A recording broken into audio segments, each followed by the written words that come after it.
Assalamualaikum warahmatullahi wabarakatuh. Perkenalkan, nama saya Ajeng Sri Rahayu dari Prodi Manajemen Reguler H. Pada kesempatan kali ini saya akan mempresentasikan materi studi Islam 2 yaitu Syariah dari materi 1 sampai 7. Sebelumnya saya berterima kasih kepada Bapak Dr. Haji Ahmad Alim LCMA yang telah mengizinkan saya untuk mengikuti UTS. Yang pertama, saya akan membahas tentang rukun Islam syahadatain. Adapun pengertian syahadat berasal dari bahasa Arab yang maknanya persumpahan atau persaksian. Makna la ilaha illallah yaitu la ma'buda bihaqqin illallah, yaitu tiada sembahan yang hak disembah kecuali Allah Subhanahu wa taala. Rukun syahadat. Rukun syahadat ada dua. Yang pertama an-nafyu, yaitu penafian atau peniadaan. Apa sih yang dimaksud an-nafyu? An-nafyu merupakan meniadakan segala sesuatu bentuk kesyirikan serta mengingkari bentuk sesuatu yang disembah oleh Allah Subhanahu wa taala. Adapun yang kedua al-isbat. Al-isbat merupakan menetapkan bahwa tidak ada yang berhak disembah dan diibadahi melainkan Allah Subhanahu wa taala serta beramal dengan landasan ini. Yang selanjutnya ada syarat syahadat la ilaha illallah. Yang pertama ilmu. Ilmu merupakan mengetahui makna la ilaha illallah. Jadi ketika kita bersyahadat, tidak bisa kita asal mengucapkan la ilaha illallah tanpa mengetahui apa makna dalam la ilaha illallah. Yang kedua yakin. Orang yang mengikrarkan harus meyakini kandungan syahadat. Yang ketiga qabul, yaitu menerima kandungan dan konsekuensi makna syahadat. Yang keempat inqiyad, tunduk dan patuh dengan kandungan makna syahadat. Yang kelima sidik, mengucapkan syahadat dengan pembenaran pada hati. Yang keenam ikhlas, membersihkan amal dan kepentingan kecuali Allah Subhanahu wa taala. Yang ketujuh mahabbah, yaitu mencintai syahadat dengan cinta dan tulus. Yang kedelapan mengingkari takhut, yaitu mengingkari segala sesuatu yang diibadahi kecuali Allah. Makna syahadat Muhammadatur Rasulullah. Yang pertama menaati semua yang diperintahkan oleh Allah Subhanahu wa taala, yang dimana terdapat dalam ayat Al-Quran surat An-Nisa ayat 59. Yang kedua, membenarkan semua perkara yang beliau kabarkan. Yang itu tuh ada di dalam surat An-Najmi ayat 3-4. Yang ketiga, menjauhi semua yang beliau larangan dan peringatkan.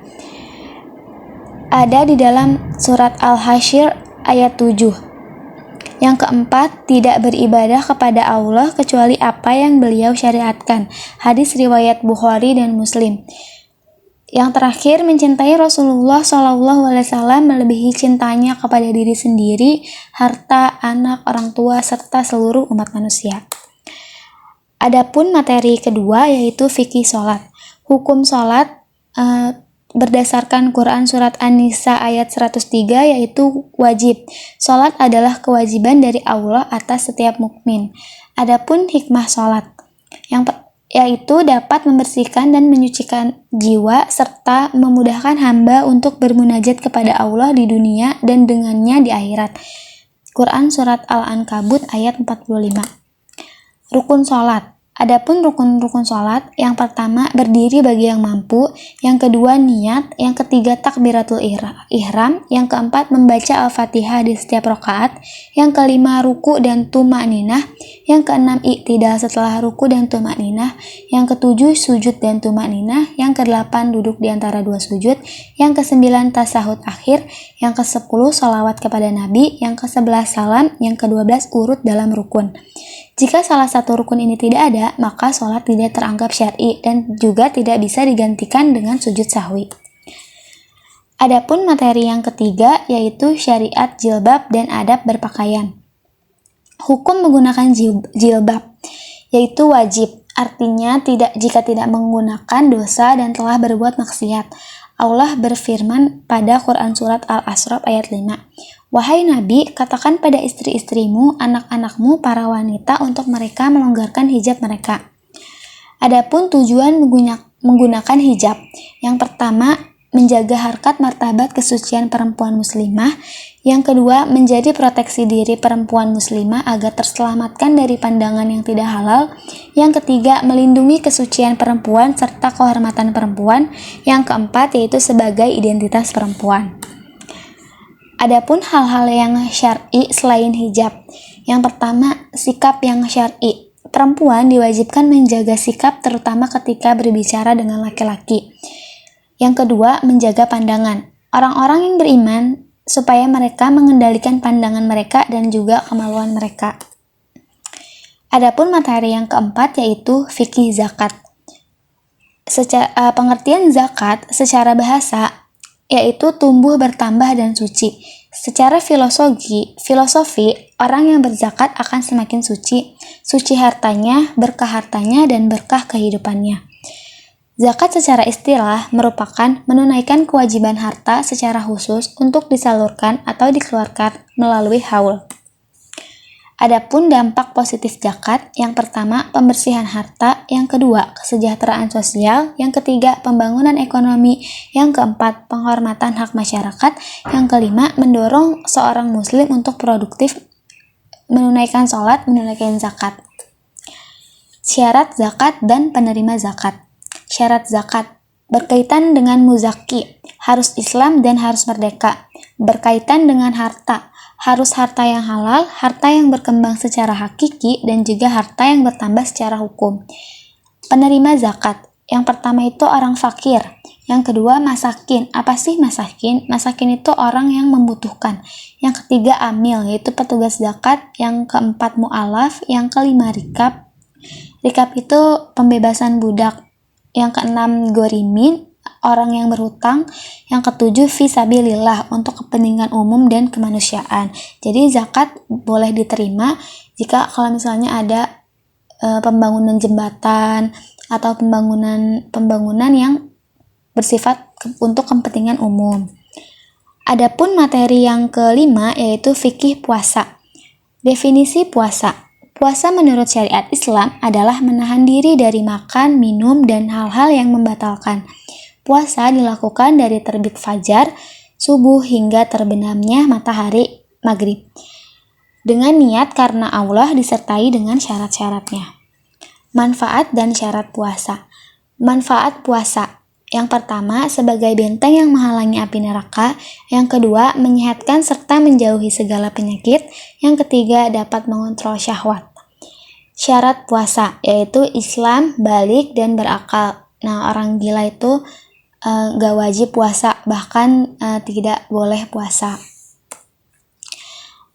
Adapun hal-hal yang membatalkan puasa antara lain bersetubuh, makan dan minum dengan sengaja, muntah dengan sengaja, keluar mani dengan sengaja, haid dan nifas, niat dalam hati berbuka, hal-hal yang semakna dengan makna dan minum, murtad. Nah, yang niat berbuka ini, walaupun cuma niat doang kita mau berbuka puasa, itu bisa membatalkan puasa. Jadi kita nggak boleh tuh kita lagi puasa, kita ada niat buat berbuka. Kecuali dengan hal-hal yang ada lain gitu, misalnya sakit. Nah, materi yang keenam yaitu 5 pilar puasa. Allah berfirman, "Wahai orang yang beriman, diwajibkan atas kalian berpuasa, sebagaimana dulu orang-orang sebelum kalian juga diwajibkan puasa, supaya menjadi orang-orang yang bertakwa. Sesungguhnya, ciri di mana orang itu sudah sempurna keimanannya adalah meninggalkan hal-hal yang tidak bermanfaat." Adapun indikator orang yang bertakwa, yang pertama itu semakin bertambah rasa takut kepada Allah Subhanahu wa Ta'ala. Yang kedua, menakutkan usia yang tersisa. Jadi kita tuh takut sama usia yang sekarang sisa gitu, takut ke depannya. Yang ketiga, bisa mengendalikan diri sendiri. Yang keempat, semakin dekat dengan Al-Quran. Yang kelima, senantiasa istidat. Istidat itu siap-siap untuk menyambut hari esok. Jadi gimana buat besok. Jadi mempersiapkan hal-hal buat esok hari. Selanjutnya ada qanaah di dalam kehidupannya. Dan yang terakhir itu semakin jauh dari hal-hal yang kurang bermanfaat dari kehidupannya. Nah, materi yang terakhir ada puasa dan takziyatun nufus. Tujuan pokok puasa itu takziyatun nufus. Apa sih takziyatun nufus? Takziyatun nufus adalah sarana untuk membersihkan hati dari noda dan syahwat. Dengan puasa, kita ini dilatih menahan syahwat, keinginan, tujuannya untuk mengendalikan syahwat materi. Syarifati manusia. Syarifati manusia itu adalah hatinya. Sesungguhnya di dalam diri manusia ada sebongkah daging. Jika ia sehat, maka baiklah seluruh amalan jasadnya, dan jika ia rusak, maka rusaklah seluruh amalan jasadnya. Selanjutnya itu ada penyebab hati manusia rusak dan cara terapinya. Nah, penyebab hati manusia rusak itu ada beberapa. Yang pertama, cinta dunia yang berlebihan. Yang kedua, kesombongan dan takabur. Yang ketiga, ketidakpatuhan terhadap perintah Allah. Yang keempat, salah mencari idola. Maksudnya salah mencari idola di sini tuh kayak kita mengidolakan yang salah gitu. Yang seharusnya kita idolakan ini tuh adalah baginda Nabi Muhammad SAW. Nah, yang terakhir itu subhat. Subhat itu adalah keraguan-raguan diri. Kita tuh nggak boleh ragu-ragu sama diri kita sendiri. Nah, gimana sih cara terapinya dari penyebab hati kita, penyebab-penyebab yang mengakibatkan hati kita rusak? Nah, yang pertama itu kosongkan hati dari dosa. Yang kedua, hiasi hati dari amal soleh. Nah, yang ketiga, menahan diri dari keinginan hawa nafsu. Keterkaitan puasa dari takziyatun nufus. Yang pertama itu mendekatkan ruh manusia dengan akhirat. Lalu menjaga jarak dengan dunia.